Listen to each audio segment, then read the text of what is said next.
Welcome to Total Health Magazine on Total Health Television. I'm John Barson. I'm really excited today to be talking about nanopathology. It may not be a word you're familiar with, but is definitely going to be a technology you're going to become aware of, because of its implications. There is a ton of money going into nanoparticle technology. And to talk about this today, I'm going to be joined by the author of the book, Nanopathology, The Health Impact of Nanoparticles. I came across this topic last year when I read a story on the Children's Medical Research Institute about a vaccine study done in Italy by Dr. Antonietta Morena Gatti, and she is joining us now. Let's bring her on board. Good morning, Dr. Gatti. Okay, good morning to everybody. It is a pleasure for me to know you and to introduce my field of research. I started many years ago when I worked in a hospital, but I am a physicist and bioengineer, because at the time I worked with biomaterials, so prosthesis, breast implant, and so on. And for a really lucky case, I tried to help a patient, and I invented a new investigation, a new clinical investigation, in order to help this person. He suffered of a mysterious disease. So he had traveled for many years in many hospitals in order to understand his pathology. But no medical doctor helped him. So I invented a new clinical investigation using a electron scanning microscope directly on the pathological biopsies. Probably you know that many diseases are diagnosed using small tissues of the body, of course, pathological tissues, and the medical doctors verify inside the presence of bacteria, viruses, parasites, and so on. Well, if I may, you were telling me when we spoke last week that one of your doctors, or a doctor, sent you a biopsy of a liver and kidney for a patient that they were just completely mystified and stumped as to why he had serious autoimmune reactions that were really debilitating, and that when you applied your nanoparticle technology to the biopsy, you were able to discover that he had ceramic particles and other metal particles that were quite toxic to the liver. Is that not the case? Yes. But the interesting thing I discovered is that these foreign bodies, these four ceramic foreign bodies, came from the porcelain dental bridges. From his teeth. Of course, yes, horrible made. And he had a superwear. So he ingested this porcelain debris, but for the smallest the dimension of this debris, they were not eliminated by phages, but they had the possibility to go through the colon barrier, and they went into the blood circulation. After they were entrapped by filters, and our filters are the liver, the kidney, and so on. So they were entrapped in these organs. There, they induced a biological reaction called granulomatosis, and the presence of this reaction induce the general symptoms. So we discovered the presence of these foreign bodies. We discovered the source of this debris, and only eliminating the source, we had a partial recovery of the disease, but the patient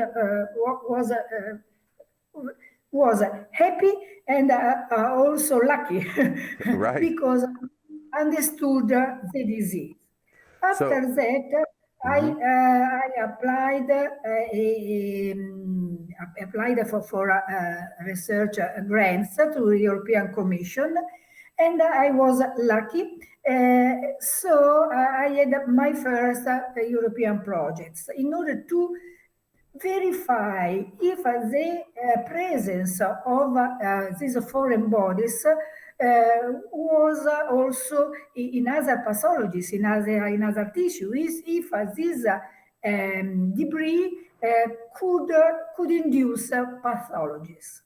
So, And so I invented the word nanopathology. that was in 2002, correct? 2002, yes, exactly. And the project finished in 2005.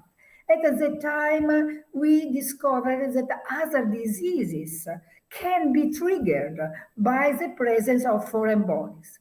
Of course, few of the cases we investigated were due to dental porcelain debris.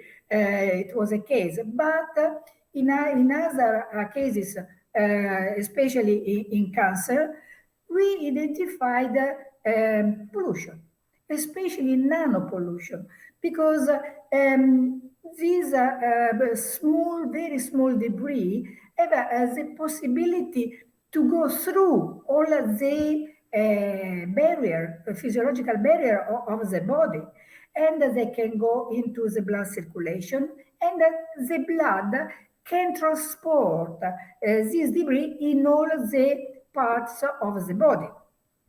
Right. It means that they can contaminate the liver, the kidney, but also the gonads, the testicles, but also the brain. And that it is a novelty. At present, we are studying some neurological diseases, and we find foreign bodies, debris, also in the liquor, in the spinal fluid, but also in the brain. And we understood that nanopathology is a black box. And inside we put different diseases that are until now have no etiology. For instance, we say cancer. Cancer, it is a very normal disease. But in some cases, probably we know the origin of the cancer. For instance, if I smoke, there is a high probability to have a cancer of the lungs. But in other cases, we are unable until now to make a correlation between the disease and the exposure the patient had. Many patients tell me that in the working place they inhale dust, and after they have a disease, for instance, of the lungs. So we verified that the pollution of the working place we can monitor is similar to the dust we found in the pathological tissue of the lungs. And it is logic. If I nail dust, very fine dust with a tiny dimension, these particles can remain in the lungs and they are no biocompatible and sometimes no biodegradable. And of course, remaining in situ, they can trigger a cell reaction, and sometimes it is cancer. You know, Uh, can I say something? I want to say something. In my research on this topic and looking at your work and your team, my head just sort of exploded. I was thinking, people are talking about mapping the genome. Well, there are a lot of medical implications and health implications there, but to me, nanopathology is like it's here now. We can use this for a diagnostic tool because there are so many undiagnosed illnesses. I know we get requests all the time if we'd heard about this or heard about that. And as I think back to all of the people I've spoken to who have had different conditions that have never been able to that have never been diagnosed properly, I think of, boy, if they only could get into your lab, you'd probably have the answer for them. Yes, yes, you are right. But that it is logic because when you have an histopathological answer, you have, for instance, that a medical doctor verified that the dimension, the morphology of some cells are deformed. But in that case, they can see cells, only cells, with a dimension of 10, 20 micron, no more. But after that, you can have other diagnosis by using the molecular biology. But just to put that in perspective, sorry, just to put that in perspective, you say 20 microns. A human hair, the average width of a human hair is 100 microns.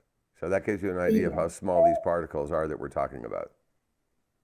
A red cell is 7 micron, so say 6 or 7 micron. And in the optical microscope, you can see that like a dot. You don't see very well. But after the diagnosis are made with the molecular biology, and you don't see anything. You have only numbers, data, diagram. But in between the observations of histopathology and that of molecular biologists, in the between there are 3, 4, 5 order of magnitude. There is a gap. There is a black hole. And this new type of diagnosis, the scanning electron microscopy, can fill this gap because we can see something more. We see the cells, but we see also particles adhered to the red cells, but also particles inside the cell in contact with the organelles of the cells. And we photographed nanoparticles, and after we can talk about nanoparticles, we can see these nanoparticles in contact with DNA.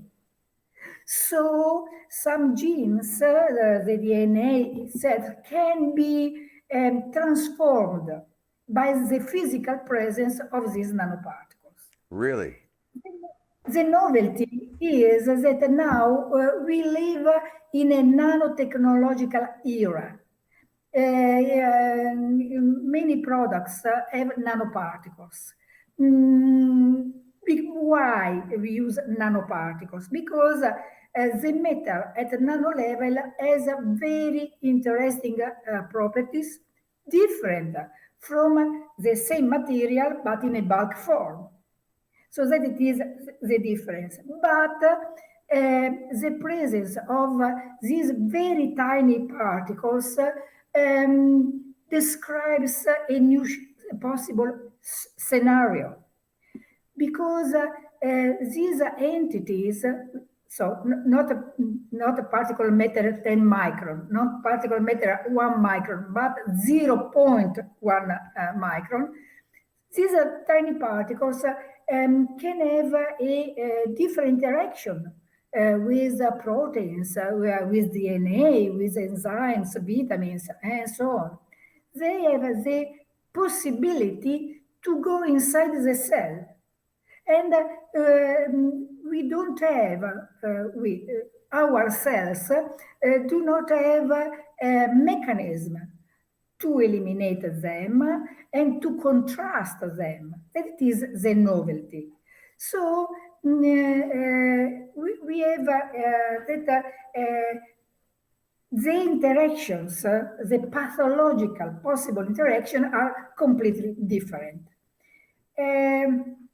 It is interesting to note that we have many nanotechnological products also present in the supermarket, in the store. But we have many nanoparticles also dispersed in the air, because they can be constructed, synthesized, originated by very high combustive phenomena.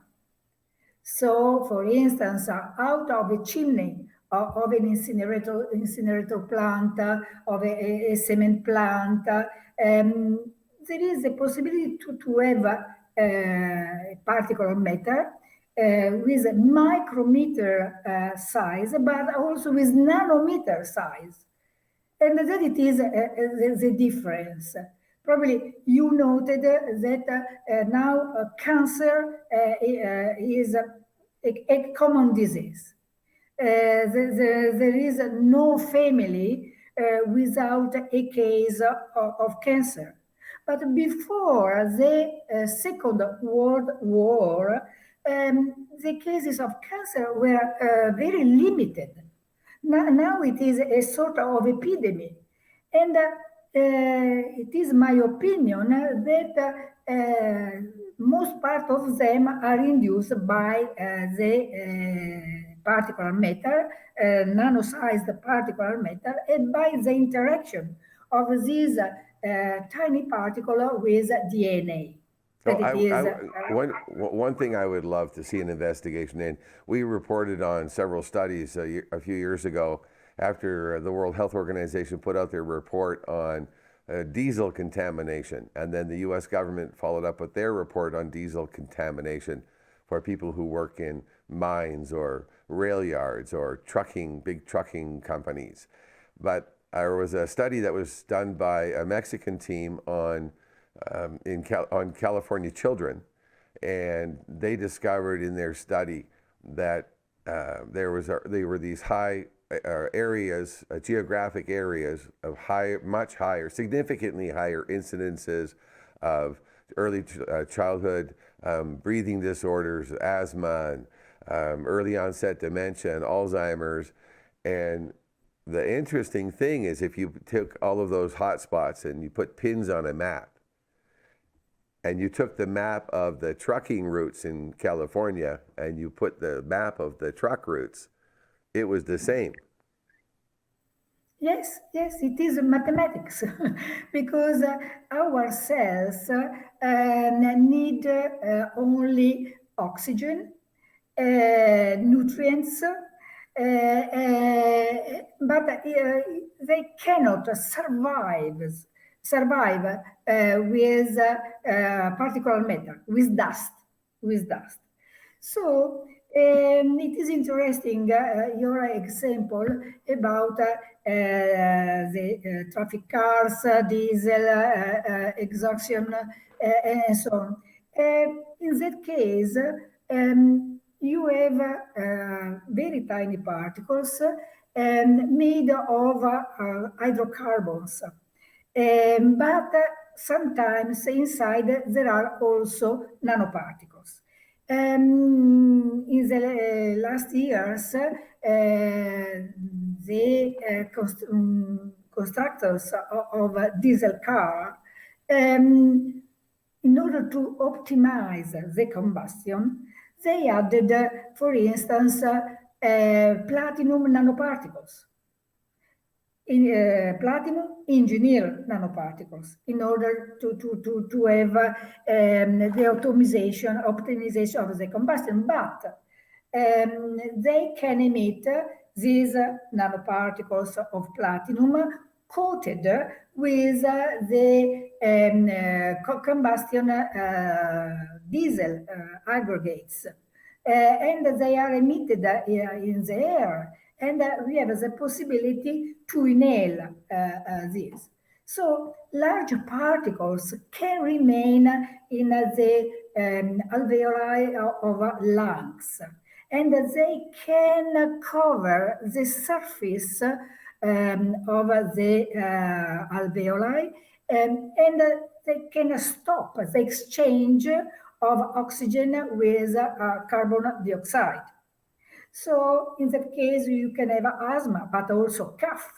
But this organic compound made by the diesel can induce also allergies. Why not? But the problem is confined in the lungs. The problem is the dimension of this particle. When they are very small, they can pass through the lung barrier, and they can go into the blood circulation. So after you have systemic symptoms. It was demonstrated by some professors of the University of Leuven in Belgium that if you inhale nanoparticles of 100 nanometer, it means 0.1 micron, they can pass through the lung barrier in 60 seconds. And in 1 hour, they can reach the liver and the kidneys.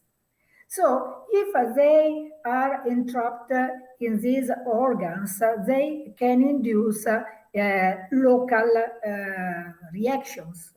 But if they adhere to the red cells, for instance, or to the blood proteins, they can travel in all the body, and you can have other symptoms of other organs.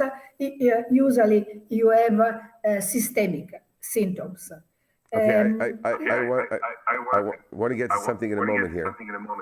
Oh, is there a speaker up there? Sorry? I'm getting feedback on, oh, here we go, it's better now. All right, so, sorry, I was getting feedback on my headset. When we talk about this like all of these nanoparticles, I want to go back to the company you mentioned a moment ago that was developing these platinum nanoparticles for improving fuel combustion. Were they at any point made aware of the potential danger of what they're doing? No. I'm sorry, that was a rhetorical question. I'm pretty sure you were going to say no. The problem is who constructs nanoparticles and makes business from them, thinks that they are really safe. Biologists and also toxicologists are not really convinced about the safety of nanoparticles. But sometimes it is not easy to understand the reaction. Usually biologists check the toxicology of a product or a material using cells. But you can use these cells for a limited time. maximum 72 hours, and after you have that the morphology of the cell changes and so on. And this time is not sufficient to understand something.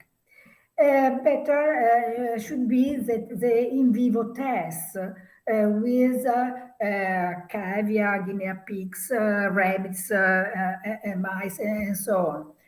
But also in that case, you need time in order to have the full interaction of these nanoparticles with some tissues, organs, and so on. I can tell you that in my first or second European project, I don't remember exactly, because also the second project was about nanotoxicology. We injected nanoparticles of different materials in some animals, small animals, and in 6 months we had cancer. We had a rhabdomyosarcoma because we injected this nanoparticle in the dorsal muscle, and we had cancer in a statistically meaningful way. But mostly they were metallic nanoparticles. The ceramic materials are more biocompatible. They induce edema, granulomatosis, other diseases, but the reaction was more mild. It is not the right word, you understand, because Right. it is always a bad reaction. But you can understand that if we have metallic nanoparticles in the brain, they can interact. They can interact with the normal electrical field of our nerves and so on. And this interaction can induce neurological symptoms. That is the main problem. Okay, all right. So I want to ask you something. I think we have a much better idea now of nanopathology, nanoparticles, the nanoparticle human body interaction. You call it a black box. I think you opened a Pandora's box. So yes, I think so. Because almost the point of view. and I just to say to the judge, Your Honor, this is relevant to my line of questioning. As you're at this point in your career, as you're developing this technology and you're making all these amazing discoveries, how is it being received by your peers, by the European commissions? Are people taking notice at this point? It is difficult to answer you because some patients immediately understood that that is a way in order to verify the relationship between the exposure that they knew they had and the disease. And so nanopathology has a big forensic impact for that, and we are working for that, especially for soldiers, but that in another chapter. In other cases, it is difficult because it is a really interdisciplinary approach.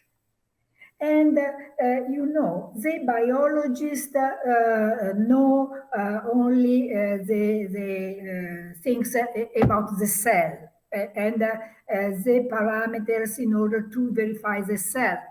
The medical doctors knows the pathology already described in the handbook of pathology.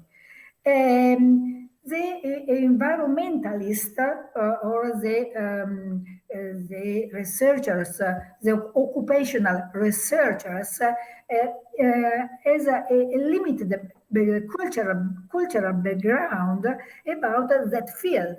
So there are no many researchers in the world who has expertise in materials, biomaterials, environment, chemistry, physics, and also clinics and clinical pathologists. So basically, you're saying there at this point in time, there are few people that have the expertise and the educational background and the skill set to apply this technology. Is that what you're saying? Yes, that it is true. Yeah, for instance, recently I talked with environmental medical doctors, but they are few. And of course, also the cultural background is limited, but it is a discipline of the future because you know. Now the medical doctors have only one mission: to take care of the patient and they can try to give drugs in order to have the recovery of the disease, but they don't take care about what induce the disease. And they have no time make these investigations, and they have no cultures about that because they do not know the environment, the nanoparticles, and so on. I didn't realize that the doctors in Italy were taking the same approach to healthcare as they do in the U.S. because what you're describing is pretty much the same here. I think elderly people, old people, elderly, that would put me in that category. I was going to say people over 60. The average person in their 60s is on between 7 and 9 medications a day. And the majority of those medications are to treat the symptoms of the first medication, the first prescription or the second prescription. So the doctors that don't seem to be, like you said, interested in solving the problem, just perpetuating the illness to stay in business, I guess. It's sad. It's sad. So let me ask you this. How did you get interested? Where did the idea come to test vaccines?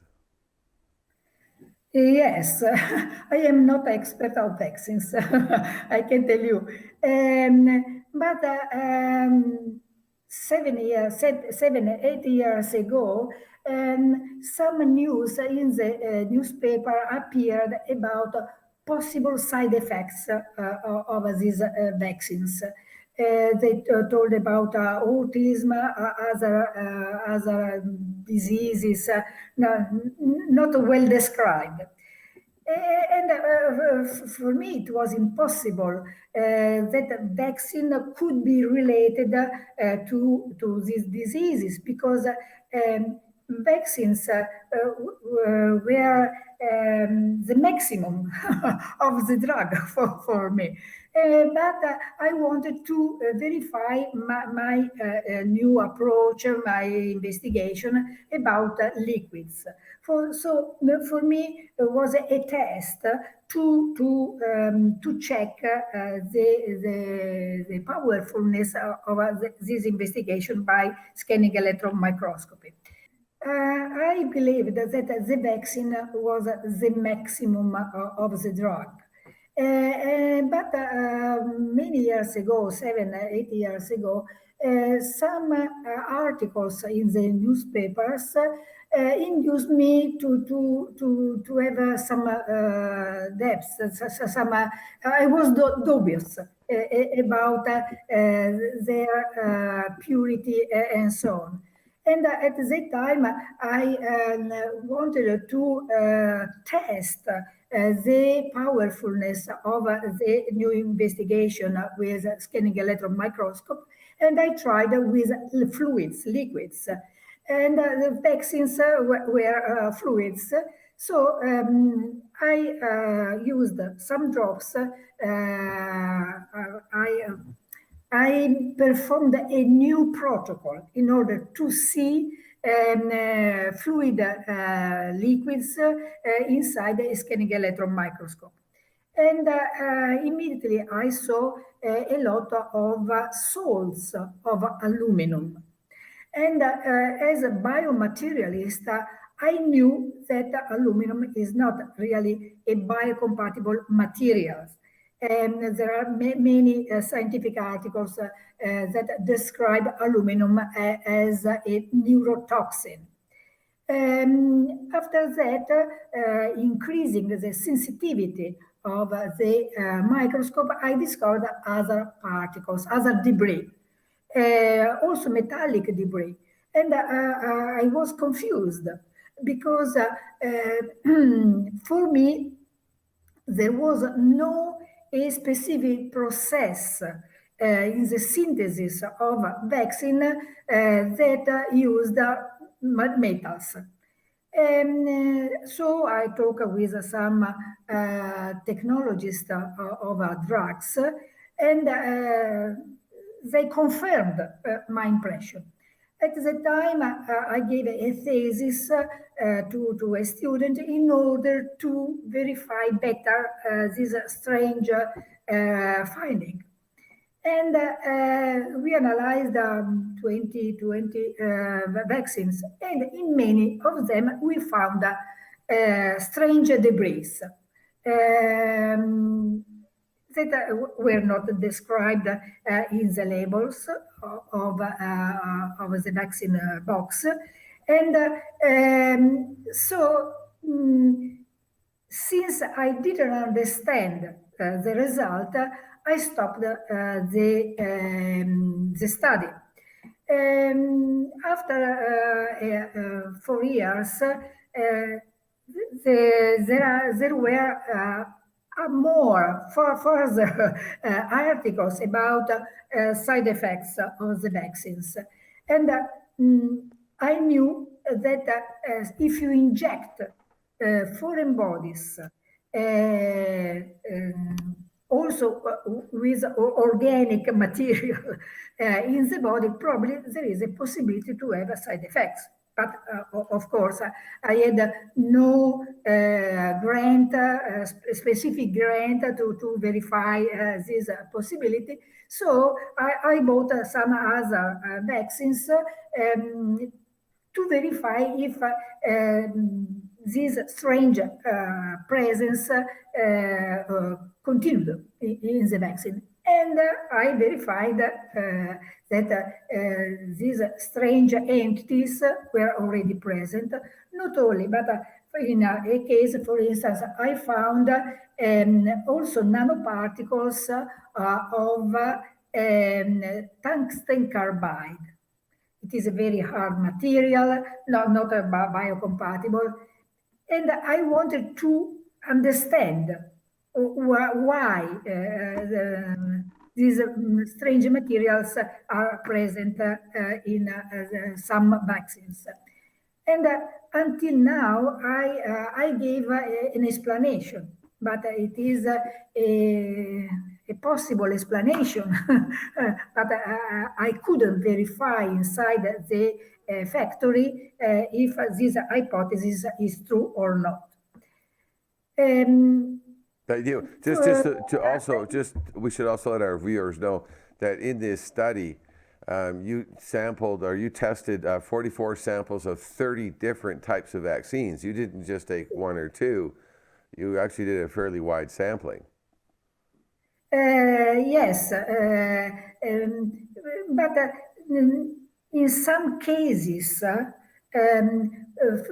vaccines made in the same factory had similar pollution. But different factories, different industries had different pollution. That it is strange. So one explanation I gave was that in some cases, this pollution is not present in the vaccine, but is present in the needle. It means Especially the metals. For instance, tungsten carbide is a very new material. In that case, from the dimension, from the chemistry, I thought that it can be part of a saw with that they polish the needle, especially the point, the last part of the needle. And then it is the only explanation for this presence. But when you inject the vaccine, you have also the injection of these wear debris that are inside the needle. But other debris probably came from other pollution, for instance, present in the flow cabinet. Because the industries of vaccine, they take care about the possible presence of bacteria, parasite. So they take care about biological entities, and they have sensors for the biological entities, but they do not take care about physical pollution. Okay, so but you know, some people might think, well, boy, that's really not very much. I mean, it's just a tiny little amount. But when you think about it, in the U.S., children, if they get their full vaccine schedule, they get over 50 vaccines. So if all 50 of those needles are contaminated, I think it becomes more important. For me, it is a problem. As biomaterialist, that is a problem because these foreign bodies, these entities, are injected directly inside the body. For instance, if I inhale dust, a small part can reach the alveoli and the blood circulation and so on. The most part of this pollution can be expelled during the breathing. A similar fate is for the pollution contained in the food. That part is eliminated by stool. Right. So the body has all these the body has all of these natural filter capabilities, your lungs and your gut and your intestines, and all put in place to filter, to protect us. And you're saying, well, here we are taking toxic nanoparticles and putting them right into the bloodstream, right to the organs, liver, kidney, heart, brain, through the blood-brain barrier. That's what you're saying. Yes, yes. Not only, but there is a novelty that I discovered, the Nanobody Interaction. It means that when these foreign bodies are present in the vaccine, there is an interaction between the organic matter and the inorganic entities, and they form an aggregate. And this aggregate is not really biocompatible, but no bioresorbable. That it is a novelty, and it remains inside. But I can give you a different approach. If you have organic material, proteins, that they link a foreign body, a nanoparticles, a nanoparticle, the ring can deform the three-dimensional structure, the morphology. So they can expose to the biological environment other epitopes, other parts. And they can trigger the immune system in a bad way. Some proteins deformed, that lost their functions, their functionality, cannot be recognized by the immune system. They cannot be recognized as self. And probably there is a reaction to this foreign body, but it is organic, inorganic foreign body. So it is a novelty inside the body. That it is a new scenario that we must take into consideration. Okay, so at this point, I would like to ask you, when you discovered all of this, did you bring it to anybody's attention before the study was published, or and what kind of response was there? Did anybody on the pharmaceutical side go, "Oh, geez, that's really interesting. We have to look at this." What was the result? Nobody contacted me. Only the blogger, in order to give me a scientific discredit. It is Well, hang on a strange. second. I have to follow up on that. I can't let that go. So you're saying that the response was, as opposed to going, well, this is great new boy, you've really, we really have to look into this. We have to find a way to make safer vaccines. Instead of that approach, they came after you and tried to discredit you. Yes. Yes, it is strange because if you discover something and you can eliminate this something, it was normal for me to think that they contacted me. We discussed about how to eliminate these entities. I know, but nobody, of course, contacted me. Um, I know that they can induce something wrong, but I don't know what. That it is the problem. Yes, we see that there are some side effects in some babies, not all of them, and that it is a phenomenon that need an explanation. And the explanation I thought is that in some cases these entities, this new composite material can go in a muscle or can go in a liver and kidney, and probably they don't give an evident reaction immediately.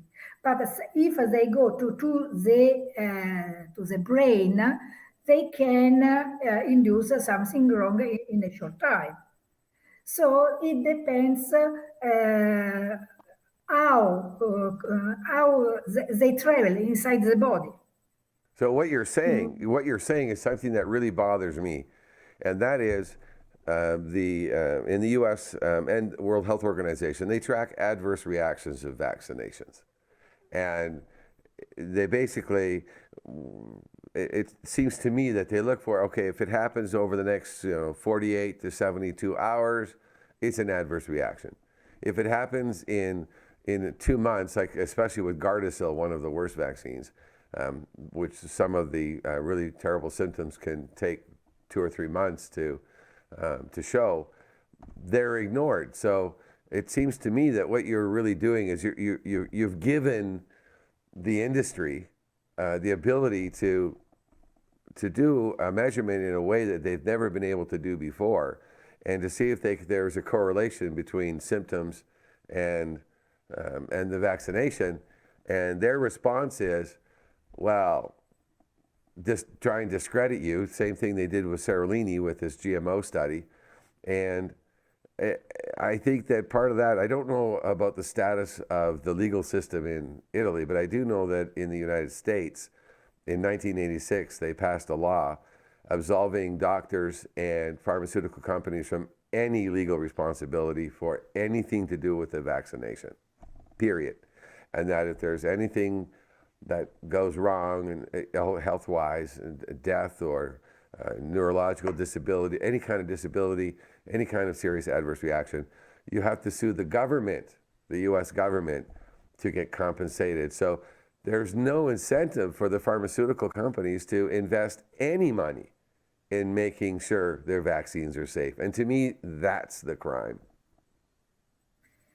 I don't want to discuss this aspect. And also because vaccines, the articles on vaccine caused me a lot of problems. For instance, the sequestration of computers, I suppose. Um, I wanted to discuss that it is not safe to have not biocompatible, not biodegradable entities inside the body. And in that case, it is possible to eliminate them. So it is strange that nobody contacted me in order to share this new investigation, these new aspects, and so on. As I told you, I worked a lot in biocompatible prosthesis. I worked with artificial heart, hip joint prosthesis, also breast prosthesis. And we develop a new coating of these devices in order to have more biocompatible surfaces. And it is not easy. So for me, it is very strange that these big industries do not take care about the physical pollution. Okay, so let me follow up on that. So you're saying that once you learned this, once you discovered this the nanoparticle human body interactions, you applied that technology to make these prostheses safer. Yes, of course. And then the other industries, big pharma, as they're colloquially called here, had no interest in safety. I don't know. You know that our body do not want foreign materials. That it is a basic law of nature. Yes. So, but these are some tricks we can try to have biocompatible surfaces. So you know that biological and mechanical heart valves can save the life of many patients. We have stents in order to enlarge some vessels and so on. So, and we use some tricks in order to have a smaller reaction, not to have no reaction, because the body reacts every time to foreign bodies. But in some cases, it can accept, especially at first, these entities. But biocompatibility is a dynamic property. And this property can be lost along the time. Probably you know that after many years, the breast silicone prosthesis can be removed because they induce something wrong in the body. You know that many actresses had some fillers inside the body, but after a certain time, you have reactions. I read recently that the singer Cher had some adverse body effect, probably due to the fillers, the prosthesis, and so on. because the body has very strict laws. We can try to use some tricks, but the laws of nature cannot be destroyed. It is the problem. But I wanted to underline an aspect of this of the problem of the nanocontamination. Okay. Because all part of our work described in two books is due to the study of soldiers. Especially after war mission or after peacekeeping missions. And because in the war field, nanoparticles are naturally created by the explosion of high technology weapons. Not only the depleted uranium weapon, but also the tungsten weapon, and also the sum of normal weapons can induce a very high temperature of explosion, and who is around this area has the possibility to inhale also this nanopollution. Right. And I can tell you that also in Mosul, in fields of war, the pollution created by the bomb explosion can induce in the next year a lot of diseases, not only in the soldiers, but also in the citizen, but also in medical workers, in security workers, and because that it is a law of nature. We don't accept nanopollution in our body. That it is the main problem, and that it is a very known fact because you know that the miners who worked in the tunnel under the ground for many years developed a disease. But in that case, you had micrometer size. So, micrometer size of the pollution. So, in that case, they develop especially lung diseases. But in the case of the war, we have nanopollution generated by the explosions, and they induce other diseases, systemic diseases. Right. And it is very, very sad, very sad. Can you tell me how is in your book, you talk about your book, Nanopathology, the health impact of nanoparticles. You talk about the potential for the technology to go astray, as it were.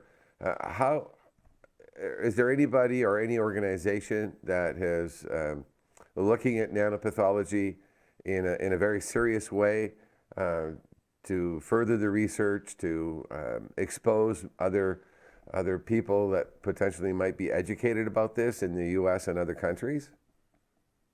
I don't know. Until now, I don't know. I tried to make a school, and probably next year I will succeed. Probably I will succeed in Switzerland, but not in Italy. It is very strange. In 2001, I started to work with clinicians, In Italy, I didn't find a specific sensibility to this new approach. And so I went to the University of Mainz and to the Royal Free Hospital, for instance. So the chief of the histopathological department gave me cases who intrigued him for 20, who have intrigued him for 20 years. So cases he was unable to solve. And immediately I succeed because I found So hang on. nanoparticles inside and we understood the pathology. So hang on. You So said he had a patient. He couldn't solve the problem for 20 years, and you solved it like that. yes, because I had a different approach to the Yes. disease. No, not a biological approach, but a physical approach. Because we suppose that they had an exposure to a pollution. And immediately we solved the problem. So these diseases were not more mysterious or cryptogenic, but we understood the mechanism of the reaction of the pathology. Uh, so I suppose that this important person immediately and this investigation for him.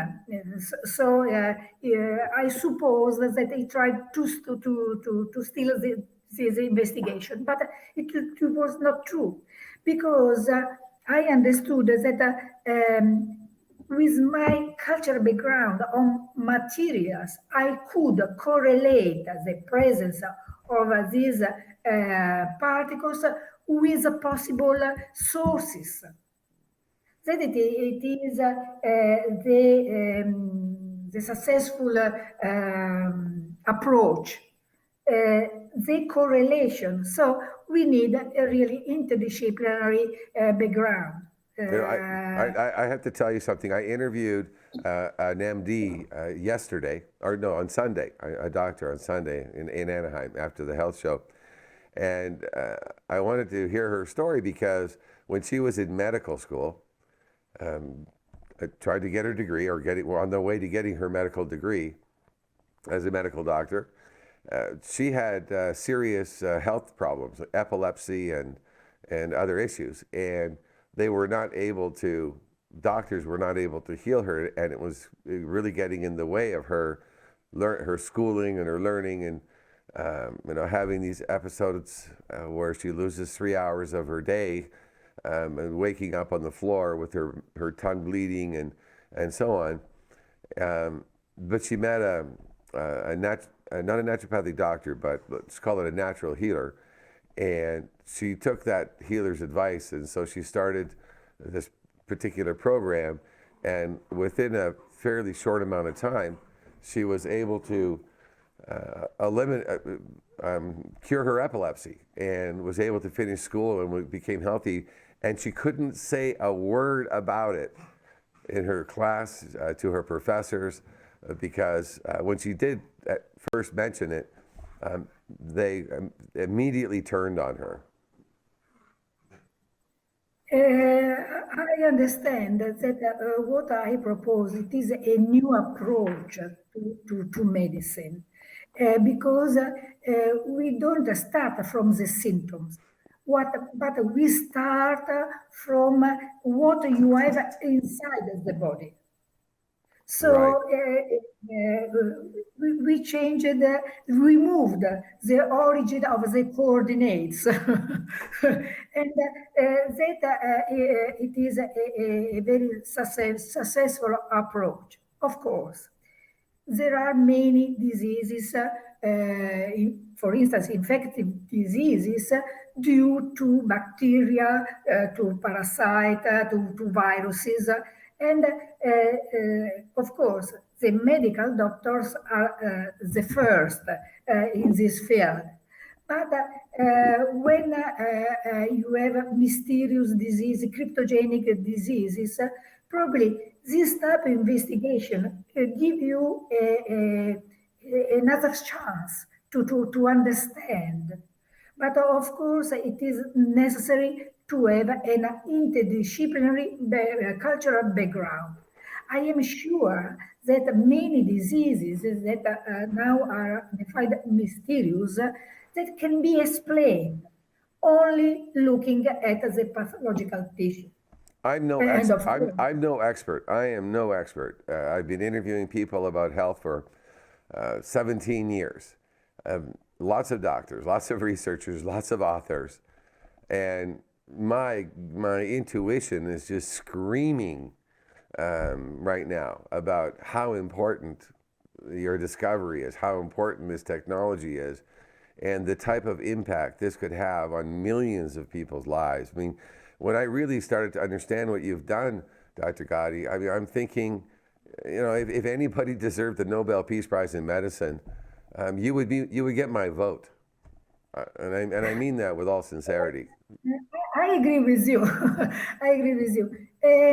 But we must change some clinical attitude. Now, the medical doctors have only one mission to take care of the patient. And they have some drugs from one part, so they give these drugs to the patient. But of course, they don't cure the disease, they take care of the symptoms because they don't understand. And sometimes, we have a lot of syndromes, the Gulf War syndrome, the Balkan syndrome, the chronic fatigue syndrome, and so on. They are called syndrome because they don't appear in the handbook of the pathology, but they are a collection of symptoms that do not correspond to a specific pathology. There are new pathology that it is the problem. But of course, they verified that there are no viruses, no bacteria. So the other possibility is to verify if there was not an exposure to dust. That it is the basic concept, exposure to dust. And but for that we need very intelligent, very brilliant medical doctors who want to understand all the pathology, not to give the drugs. Also because, for instance, now I see very strange approach. The medical doctor do not understand the disease. So he takes care of the symptoms, but they are not sufficient. So he gave antiblastic drugs. I asked why, because the patient has no cancer. And the answer was, sorry, but the antiblastic drugs are the most modern drugs. So we try if they work or not. Or in other cases, they give tranquillant pills in order to have the patient very quiet. So in that case, they don't have visits of this patient. It is very strange. I think that we reached a limit of medicine. So we need to change something. But of course, we need very intelligent, brilliant medical doctors able to listen to me I am a physicist by engineer, not a medical doctor. Even if I studied pathology, I studied anatomy, molecular biology, and so on. Well, And it's kind of like, not to oversimplify it, but it's kind of like somebody learning to be a mechanic and working on an engine, but not having access to a wrench because somebody hasn't invented the wrench yet. So they know all about the car, but they can't really take it apart because nobody has invented the wrench. So what you've really done is you've invented the wrench. We can now open up anything and look inside and go, oh, look at this is that, and that is this, and this is that, and this is what's happening to the person. yes, but But I think it's really, it could be, maybe it's being seen as a disruptive technology. And I'll add on to that. I interviewed somebody a few years ago who had developed, the gentleman was an engineer and he had several patents on engines. And at a refinery in Montana, he developed a formula for a 5% diesel or 5% biodiesel. And in the local university, they have a biodiversity center. They ran diesel through filters to collect the particulate matter, and they showed that the reduction of particulate matter was off the charts. Basically, making diesel fuel for virtually the same cost as they're making it now, and using his formula, it would eliminate over 90% of the particulate matter at the source. They took it to the EPA, and the EPA said, well, this is interesting, but we're going to enforce Tier 4 diesel exhaust systems on every vehicle instead. This technology is too disruptive. So there was too much money invested in this other technology for them to just take this new technology, which would eliminate everything. I mean, Volkswagen never would have gone to court if they were using the fuel from this formula, because there would be virtually no particulate matter coming out of the engine anyways. But that, I think, is the same thing in medicine. And I think that what you're doing is just so amazing. I'm so happy that I've had this chance to talk with you. We're going to do our part to promote you and promote this story. And what I wanted to ask you was, is there anybody in the U.S. that has expressed any interest in this that we could follow up with? Or is there anybody that's expressed interest in developing a laboratory in the U.S. or Canada to follow up on this technology? I hope, I hope that someone can understand the powerfulness of this new investigation. And that can solve some diseases, but also can help a new economy. But of course, I repeat, we need a very intelligent, brilliant person, also with a political power. That it is the trick in order to introduce this new investigation. Now we are few, but I'm sure that in 2 or 3 years I can teach new new technicians. They are not medical doctors, but they are intermediate between the diagnosis and the environment. So we talk about medical medical intelligence. So sorry, I use Right. this word. Yes. Medical intelligence. It's almost an oxymoron, like military intelligence, right? So, Yes, yes. at times, at times. Impact. Yes, I know that there is a new department of medical intelligence in the military field because they check what is environmental pollution, the new environmental pollution induced by the bombing. Right. Because if you know what is the impact of this new pollution in the environment, you can I don't know if you can eliminate that, but you can understand what is the risk for the people, for the soldiers, and so on. And you can make prevention in order not to have bad effects. You So could it create is you a literally logical you consequence. yeah, you could literally have the potential to create millions of jobs, a whole new Yes, industry yes. around this, protecting ourselves from ourselves. Yes, I think that it is true.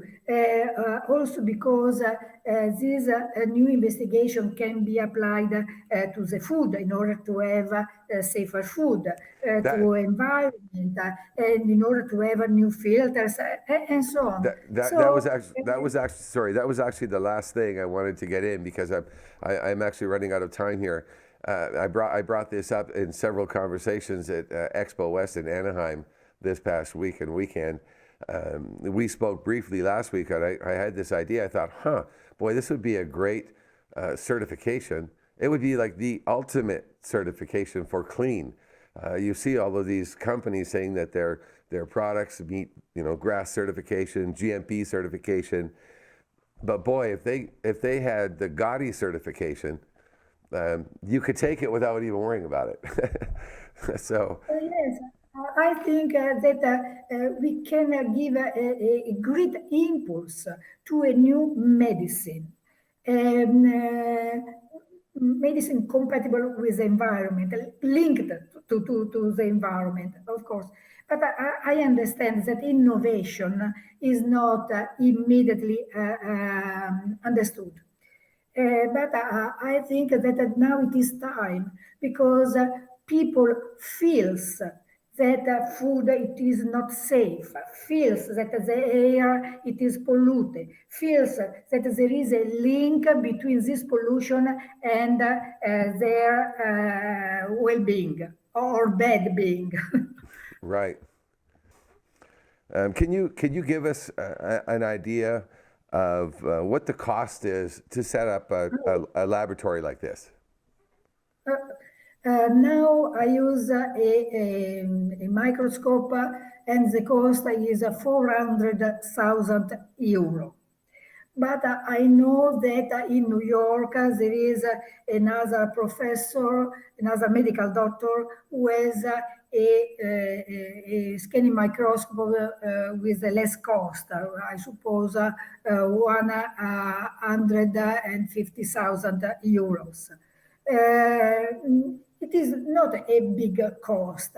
In some cases, you have instrumentation for metabolomics, proteomics, so investigation of molecular biology that are really expensive. So, but it is in instrumentation useful to fill a gap between the histopathologist and the molecular biologist investigations. So the equipment cost isn't that high. And what type of person, like you say that you're working on creating some form of educational component here to train people. What would be involved in that? First of all, what type of person would you like to train? And Yes. what would the training take? First, a scanning electron microscopist, a microscopist. First, it is a technician, and also biologists, but also medical doctor, environmentalists can help in this type of work. Of course, they must have a basic culture of physics, chemistry, and biology. So it could be also a master degree. But in an interdisciplinary master degree. Okay. So again, going back to my thought earlier, you could create a lot of jobs. So rather, It is possible. It is possible. But in Italy now, I don't find the right way. I have a possibility in Switzerland, but not so in Italy. what are you expecting to, or what are you hoping to do in Switzerland, and what time frame? Now we founded an NGO. But you know that in Switzerland, in Geneva, there are a lot of international organizations. The World Health Organization, and NATO organization. So I hope that to give this message there, if it is possible, it is my hope. But believe me, if a university in the USA decides to make a master, to make a new degree, we can start immediately. And to give a support to the medical doctors in the diagnosis and in I, the selection of the I'm right think, drug yeah. and so on. That was one of my thoughts when you mentioned exposure. I mean, to the military here, the big one, I would think that the biggest one is Vietnam and Agent Orange. And there I was talking about Agent Orange for those vets and PTSD. This opens up a whole other avenue of research for vets who are on battlefields and exposed to this incredibly toxic nanoparticle dust from all of the explosions. I am sure that after my investigation, you will change the name of a PST because Yes. it is not a post-traumatic disease. It is a disease induced to the systemic pollution that they had after some exposure. Well, think about it. Think of all of the technology in these bombs, these big bombs that are going off. I mean, on all of the different metals, and they're being vaporized. And they're Yes. breathing Yes. all of those metals and plastics and all of this. I mean, you can't not help but breathe it in. Nanoparticles are so damn small, they're going to go through most of those filters, and they're not wearing masks. So it Uh, stands to reason that something is happening. It was in 2005 or 2008, I don't remember exactly. In Afghanistan, in the base of Bagram, I suppose it is a British military base. And I saw an image at the TV during a report of the war in Afghanistan.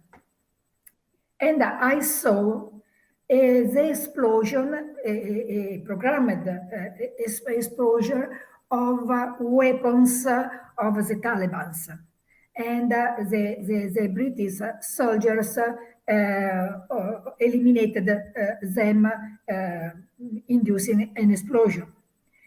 So we saw the cloud of dust due to the explosion, but immediately I saw some soldiers that were under the TV camera, but immediately they stand up and run away. Probably they felt the warm wind due to the explosion, so they ran away. That evening, I had an interview in Italian television, and I told about this fact, and I hypothesized that these soldiers will become ill in the next days. It was a Saturday. On Monday, there was a report from the Bagram headquarters, and they said that 19 soldiers became ill. After 3 days, they sent the 14 soldiers to Germany and to UK. So they immediately returned home or to other hospital because the symptoms were not treatable with the normal drugs or the drugs they had in this base, in these headquarters. So immediately I wrote to the Foreign Office of UK because I told that I saw the soldiers who were surely exposed to the wind of the explosion. And I wanted to know news about the symptoms, the acute symptoms, and I suppose that later they had other chronic symptoms. The Foreign Office answered me, and they told me that these soldiers had a bacteria, a flu with a bacterial of 6 months before. It means it was May, so they had in May a flu with a bacteria, due to a bacteria that lived 6 months before in February, January, and so on. It is not credible, of course. And also for a flu, you do not have the soldiers sent home or to other hospitals. I tried to ask more information, but after they stopped to answer me. Well, I think that But that I would. suppose that they were exposed to the particles you mentioned before. So I think that the military would not be excited about your technology, because if all of their soldiers knew that they were going to be exposed, they didn't have to be shot to become debilitatingly ill. They just had to be within a mile of the explosion. I mean, it's the impact on the soldiers. But with your technology, what it would allow us to do, or allow the Veterans Affairs to do, is to identify what they inhaled, what their body absorbed, and then possibly treat them for it, couldn't they? Yes. So if you know a problem, you can make prevention. New filters, new dresses, or in the firing ranges, you can make this prevention normally, no problem. But if you are exposed, in the first time after exposure, these entities are running in the blood circulation. And 4 years ago, I presented a project to the European Commission in order to eliminate these entities from the blood, in order to have a cleaning of the blood. And it is possible. But of course, this project was not successful, and I had no grant for that. But until now, I know that there is a possibility to clean the blood, especially in the first times after the exposure. This principle is could be applied after 9/11, especially for the safety workers, security workers, firefighters, and so on. If you know the problem, you can try to solve that. That it is the intelligence of man. Right. We are able to make many things. Okay, well, we've run out of time, Dr. Gatti. Unfortunately, I could talk with you all day about this. Can you please do us a favor and keep us updated on your work, and when you get closer to hopefully opening a training facility of some kind, or where you will be taking interns in, we'd like to stay in touch with you, and just stay on top of the research that you're uncovering and see if we can find any way to help promote the technology and promote your work here in North America, well, and globally. It is the internet after all. We hope to be successful.